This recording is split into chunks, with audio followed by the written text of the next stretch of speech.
बिस्मिल्लाहिर्रहमानिर्रहीम। गुज़श्ता वीडियोज़ में मैं आपको खुशखती के उसूल समझा चुकी हूँ। जो भी खुशखती के उसूल हैं वो तकरीबन मैंने आपको बता दिए हैं। अब जो मैं वीडियोज़ आपके सामने पेश करने जा रही हूँ उसमें मैं आपको बताऊँगी कि हुरूफ़ जब मुख्तलिफ़ हुरूफ़ के साथ मिलते हैं तो उनकी जो जुड़ने की शक्ल है वो किस तरह होती है। जैसे ये बे, पे, ते, टे, से, ये हुरूफ़ वो हुरूफ़ हैं जो शोशे की शक्ल में मिलते हैं। तो इस वीडियो में मैं आपको बताती हूँ कि बे और इसका पूरा ख़ानदान यानी बे, पे, ते, टे, से जब मुख्तलिफ़ हुरूफ़ से मिलते हैं तो उनकी शक्ल क्या बनती है। जैसे बे को हम जब अलिफ़ से जोड़ेंगे तो ये इस तरीक़े से जुड़ेगा।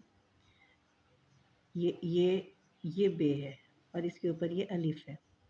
वाव से जब हम जोड़ेंगे तो अच्छा, इससे पहले ही मैं आपको बताऊँ ये बात भी ज़हन में रखिएगा कि हम अगर हमारी बुनियादी लाइन ये होती है तो ये ऊपर वाली लाइन जो है हम इसको और इसको समझने ये बहुत अहमियत रखती है, क्योंकि ऊपर वाली लाइन के हिसाब से हम नीचे की तरफ आते हैं।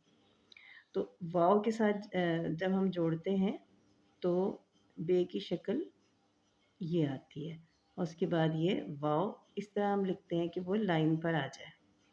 फिर जब हम छोटी ए के साथ लिखते हैं तब भी हम ये ऊपर वाली लाइन के करीब से लेकर आते हैं और छोटी ए जो है वो इस तरह से जुड़ती है, उसकी आधी शक्ल नीचे जाती है। ये बी हो गया, नुक्ता हम इधर लगाएंगे।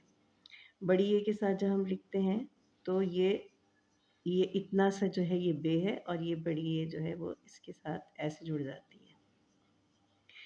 और बड़ी ए का मैंने बताया भी था कि ये वाला हिस्सा ये का जितना बड़ा होता है उससे 2 गुना कम से कम यहाँ पर आता है। फिर उसके बाद जब हम जीम से जोड़ते हैं तब भी हम ये ऊपर वाली लाइन से आगाज़ करते हैं, ये यूँ आता है बे का शोशा और ये फिर जीम इससे इस तरह जुड़ जाता है। और ये ज़हन में रहे कि हम यहाँ पर इसको नोक नहीं बनाते बल्कि थोड़ा-सा घुमा कर लेकर आते हैं, कर्व करके लेकर आते हैं। दाल के साथ जब हम बनाते हैं तो हम यहाँ से जो है ना, यानी इस वाली लाइन के ऊपर ये बे बनाते हैं और ये रे की शक्ल में दाल आ जाता है। यहाँ से थोड़ा-सा फ़ासला रहता है।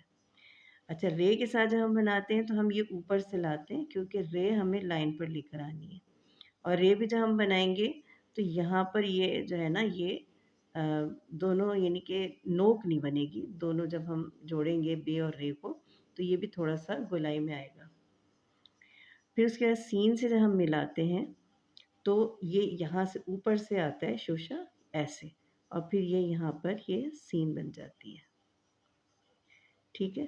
फिर उसके बाद स्वाद से हम जोड़ेंगे तब भी ये ऊपर से आएगा, बे का शोशा थोड़ा-सा लंबा होगा क्योंकि हमें स्वाद की शक्ल ऐसे लेकर आनी है। तोए से जब हम बनाएँगे, तोए के साथ जब हम बे को जोड़ेंगे तो ये नीचे से आएगा क्योंकि तोए जो है वो नीचे ही आती है ना, ये इस इधर से जुड़ता है ये शोशा इधर से जुड़ता है, ये ऊपर से नहीं आएगा। उसके बाद हम ऐन से जब जोड़ते हैं तब भी हम ये ऊपर वाली लाइन से लेकर आते हैं और ये ऐन इस शक्ल में आके जुड़ता है और जैसे कि मैंने आपको बताया था कि जो गोल हुरूफ होते हैं वो लाइन के नीचे जाते हैं। फ़े के साथ जब हम बे को जोड़ेंगे तो ये ऐसे बड़ा आएगा शोशा और ये फ़े बिल्कुल इसका सर उड़ जाता है। जब फ़े आखिर में लिखी जाती है तो इसका सर बिल्कुल उड़ जाता है। अच्छा, काफ़ के साथ जब हम जोड़ेंगे तो ये शोशा वही ऊपर से आएगा और ये काफ़ इस तरीक़े से बनेगा, लाइन के नीचे इसकी गोलाई जाएगी। काफ़ के साथ जब जोड़ेंगे, हम बे को जोड़ेंगे तो ये नीचे से ही आएगा और ये काफ़ ऊपर उठेगा, ये इस तरीक़े से आएगा। अच्छा, लाम के साथ जब जोड़ेंगे तो ये दोनों लाइनों के बीच में आएगा और लाम ऐसे जुड़ेगा। लाम के साथ जब हम कोई हर्फ जोड़ते हैं तो वो ऊपर वाले हिस्से से जुड़ता है, ठीक है? मीम से जब हम जोड़ेंगे तो ये शोशा ऊपर से ही आएगा और ये इस शक्ल में जैसे कि हमने ये जीम के साथ बनाया था, इस शक्ल में जुड़ जाएगा। नून के साथ जब हम करेंगे तब भी ये ऊपर से आएगा क्योंकि नून जो है वो नीचे से बनता है और शोशा ऊपर से आता है। हे के साथ जब हम बनाएँगे, देखिए वाव छोटी ए बड़ी ए का तो मैंने आपको ऊपर ही बता दिया था। हे के साथ जब हम जोड़ते हैं تو اس کا شوشہ ایسے آتا ہے، یعنی یہ جو ہے جیسے میں نے آپ کو پہلے بھی بتایا تھا کی شکل میں کہ اس کے آخری جو شکل ہوتی ہے کی وہ یہاں سے یہاں تک ہوتی ہے، تو یہ بے جو ہے وہ یہاں سے یہاں تک بنا ہے۔